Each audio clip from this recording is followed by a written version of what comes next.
Напомним, что с 26 октября открытое акционерное общество «Лорб» возобновило паромную переправу по маршруту Жатай-Техтюр. Сейчас там образовались километровые очереди, ведь переправа осуществляется только одним судном – с ледокольной проводкой, рассказывает Виталий Абрамов. Который день вы уже здесь? Третью неделю. Что думаете о ситуации? Ужас просто. Уже устали, все, уже продуктов нет, уже воды нет, вообще уже просто ничего уже нету. Все, деньги на исходе на конкретном. Просто мы такого не ожидали, такого ажиотажа, такой вообще какой-то коллапс конкретный. Стояние на Лене продолжается. Километровые очереди сохраняются на обоих берегах реки.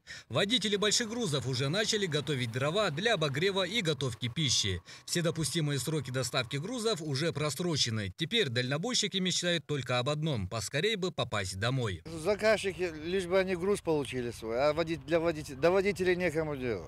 Что они здесь? Ну, с МЧС приходили, не знаю, что там они решили. Но думаю, что все к лучшему будет.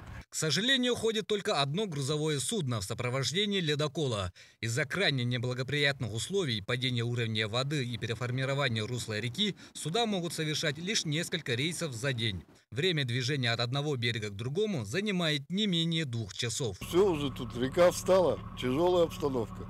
Ходим вот с ледоколами, с большим буксиром, вот Буковским.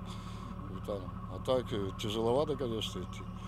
То двинется, то встанет. Когда встает более-менее, а когда вот двигается лед, начинает сносить паром. Позиция ленского пароходства неизменна. Кто, кроме нас? Ледокол «Капитан Бабичев» под управлением капитана Дениса Макарова будет расчищать судоходный канал до последнего. Самое колет лед до 1,5 метра, так что он большой, мы работаем-то в любых условиях. Тарифы поднялись на порядок. Это вызвано поддержанием в ледовых условиях судоходной трассы, дополнительным подкреплением судов, а также учитывается простой флота в ожидании прохода льда и расход топлива, объясняют в компании. Так что особо не спешащим лучше подождать открытия автомобильной ледовой переправы. По планам дорожников, для легкового транспорта она откроется 18 ноября. Сегодня ведутся уже подготовительные работы по этой переправе, по подъездам.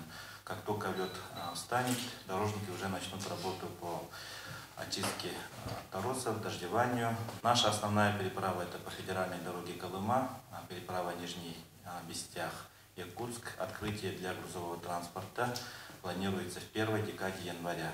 В связи с этим обращаем внимание населения на необходимость уточнять информацию об изменениях в расписании движения судов по телефону 408 009 12 31. Информация же о тарифах предоставляется по телефону 408 009 12 66. Виталий Абрамов, Влад Давыдов, Василий Слепцов и Дмитрий Сергучев, НВК Саха, Жатай, Якутск.